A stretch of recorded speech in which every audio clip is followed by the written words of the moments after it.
Assalamualaikum, selamat pagi buat anak-anak ibu semuanya dimanapun berada. Bagaimana kabarnya?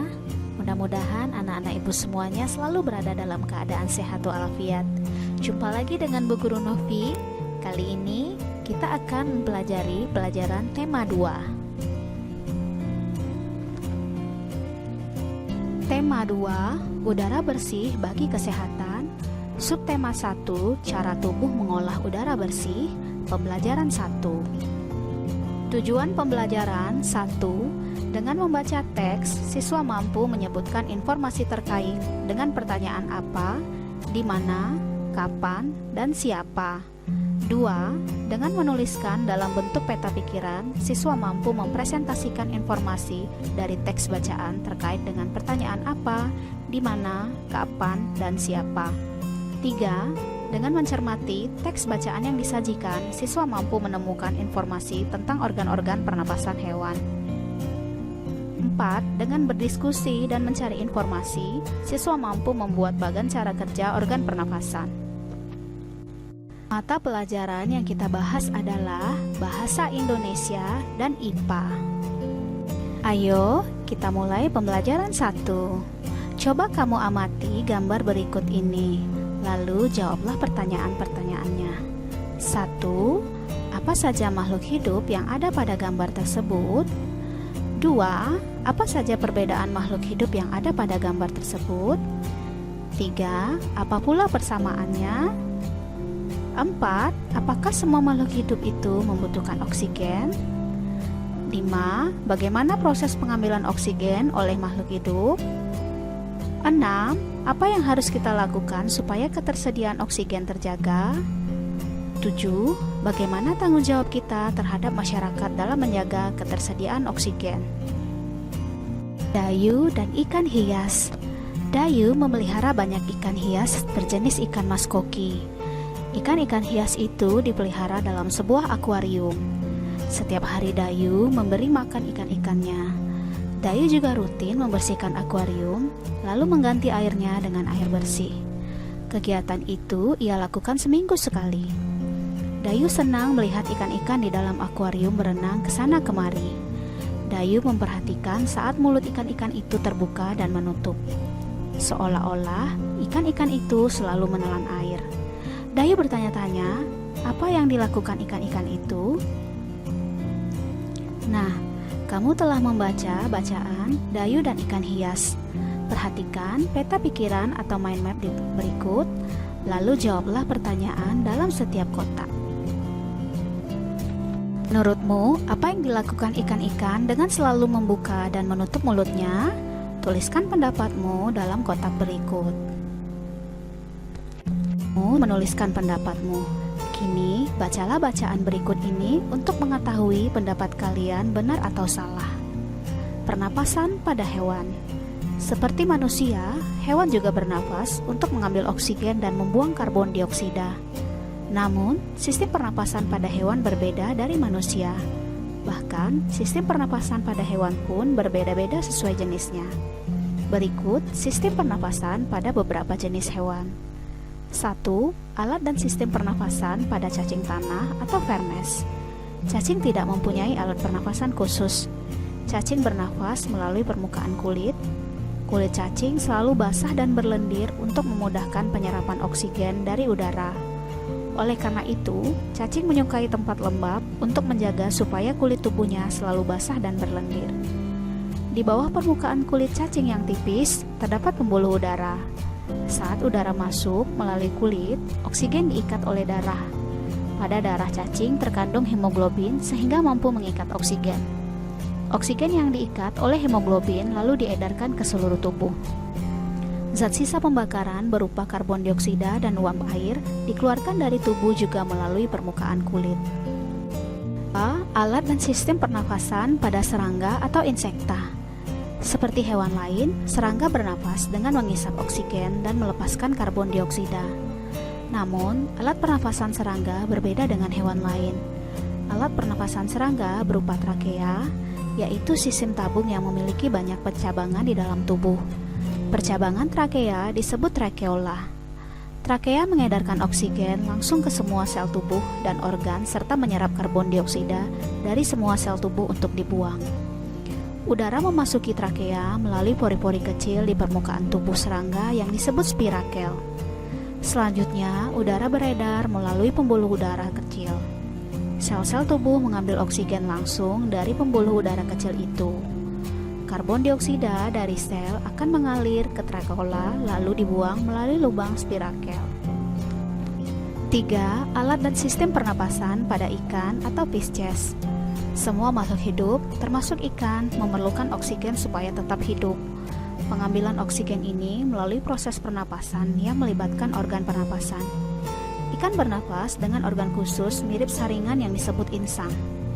Insang berbentuk lebaran tipis berwarna merah muda dan selalu lembab. Insang terdapat tepat di belakang rongga mulut pada kedua sisi kepala ikan. Biasanya insang dilindungi oleh selaput atau rangka yang disebut tutup insang atau operkulum. Di balik tutup insang ini terdapat 4 deret insang yang saling tumpang tindih. Pada insang terdapat pembuluh darah halus. Pembuluh darah itu dapat menyerap oksigen yang terkandung dalam air dan melepaskan karbon dioksida dari darah. Insang juga berfungsi sebagai alat pengeluaran garam-garam dan sebagai penyaring makanan. Untuk memperoleh cukup oksigen, mulut ikan dan insang bekerja bersama-sama seperti pompa isap air. Pertama-tama, tutup insang menutup. Secara bersamaan, mulut terbuka dan dinding mulut mengembang. Saat itulah air terisap masuk. Kedua, rongga mulut menyempit dan mulut menutup. Secara bersamaan, tutup insang terbuka. Akibatnya, air keluar dari mulut dan melewati insang. Saat itulah oksigen dari dalam air terserap dan karbon dioksida dikeluarkan. Pada gambar kiri ditunjukkan saat pernapasan dimulai. Mulut ikan membuka dan rongga mulut mengembang untuk mengisap air. Gambar anak panah biru menunjukkan aliran air masuk ke dalam rongga mulut. Gambar sebelah kanan menunjukkan saat berikutnya mulut ikan menutup dan tutup insang membuka. Gerakan mulut ikan dan tutup insang itu secara bersamaan memompa air keluar dari rongga insang. Anak panah biru menunjukkan aliran air keluar melalui insang. 4. Alat dan sistem pernapasan pada hewan amfibi. Katak termasuk hewan amfibi, yaitu hewan yang hidup di darat dan di air.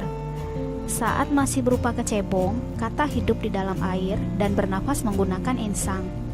Insang kecebong terletak di luar tubuhnya dan terdiri atas lembaran-lembaran kulit halus mengandung kapiler darah. Setelah berumur 9 hari, kecebong bernapas menggunakan insang dalam. Insang dalam akan menyusut seiring mulai berfungsinya paru-paru dan katak muda pun tumbuh menjadi katak dewasa. Katak dewasa bernapas menggunakan paru-paru dan permukaan kulit. Di dalam paru-paru terdapat banyak gelembung udara yang sangat kecil, berselaput, dan penuh dengan kapiler darah. Di dalam gelembung udara, oksigen diserap dan karbon dioksida dikeluarkan. Selain dengan paru-paru, katak juga bernapas melalui kulit. Permukaan kulit katak selalu basah agar memudahkan penyerapan oksigen dari udara. Alat dan sistem pernapasan pada reptil. Hewan yang termasuk jenis reptil diantaranya ialah ular, kadal, cecak, buaya, dan biawak. Reptil bernapas menggunakan paru-paru. Udara masuk melalui hidung, lalu ke batang tenggorokan, lalu ke paru-paru. Paru-paru reptil terletak di dalam rongga dada dan dilindungi oleh tulang rusuk. Paru-paru reptil sederhana dengan beberapa lipatan dinding yang dapat memperbesar permukaan paru-paru. Namun, paru-paru kadal dan buaya lebih kompleks dengan beberapa belahan dan bertekstur seperti spons. Pada reptil yang sering berkubang di air seperti buaya, lubang hidungnya dapat ditutup selama menyelam. Dengan begitu, air tidak akan masuk ke dalam paru-paru. 6. Alat dan sistem pernapasan pada burung atau apes. Burung bernapas dengan sepasang paru-paru. Paru-paru burung terletak di dalam rongga dada. Udara yang mengandung oksigen masuk melalui lubang hidung pada pangkal paru sebelah atas. Selanjutnya, udara masuk ke pembuluh udara yang disebut trakea. Dari trakea, udara sebagian masuk ke paru-paru dan sebagian lagi masuk ke kantong udara. Burung menghirup udara sebanyak-banyaknya saat tidak terbang. Sebaliknya, saat terbang, burung tidak menghirup udara. Udara dihembuskan dari kantong udara ke paru-paru. Kantong udara burung berfungsi sebagai tempat menyimpan udara. Saat tidak terbang, burung menghirup udara sebanyak-banyaknya. Udara yang dihirup itu kemudian disimpan dalam kantong udara. Saat terbang, burung tidak menghirup udara, melainkan mengambil dari kantong udara. Kantong udara juga membantu burung saat terbang, membantu mencegah hilangnya panas tubuh yang terlalu besar dan memperkeras suara. 7. Alat sistem pernapasan pada mamalia. Mamalia adalah jenis hewan yang menyusui anaknya. Ada 2 jenis mamalia, yaitu mamalia darat dan mamalia air. Mamalia darat misalnya kambing, sapi, kerbau, dan kuda. Mamalia air misalnya paus, duyung, dan lumba-lumba. Alat pernapasan mamalia darat terdiri atas hidung, pangkal tenggorokan, batang tenggorokan, dan paru-paru. Perhatikan gambar organ pernapasan kuda berikut. Pada mamalia air, hidungnya dilengkapi dengan katup. Saat mamalia tersebut menyelam, katup akan menutup. Sebaliknya, saat mamalia tersebut muncul ke permukaan air, katup terbuka. Saat itulah mamalia air tersebut akan menghirup oksigen serta mengeluarkan karbon dioksida dengan uap air. Kamu telah mengetahui organ pernapasan pada beberapa hewan dan cara kerjanya. Sekarang, saatnya tugasmu adalah kamu buat salah satu bagan cara kerja organ pernapasan pada setiap jenis hewan. Kamu bisa memilih salah satunya. Yang pertama, cara kerja organ pernapasan pada cacing tanah. Yang kedua, cara kerja organ pernapasan pada ikan. Yang ketiga, cara kerja organ pernapasan pada serangga. Yang keempat, cara kerja organ pernapasan pada amfibi. Yang kelima, cara kerja organ pernapasan pada reptil. Yang keenam, cara kerja organ pernapasan pada burung. Yang ketujuh, cara kerja organ pernapasan pada mamalia. Demikianlah video pembelajaran kali ini. Tetap semangat belajar, jaga kesehatanmu, makan makanan yang bergizi, dan istirahat yang cukup. Selalu cuci tanganmu dan gunakan masker jika berpergian keluar rumah. Assalamualaikum warahmatullahi wabarakatuh.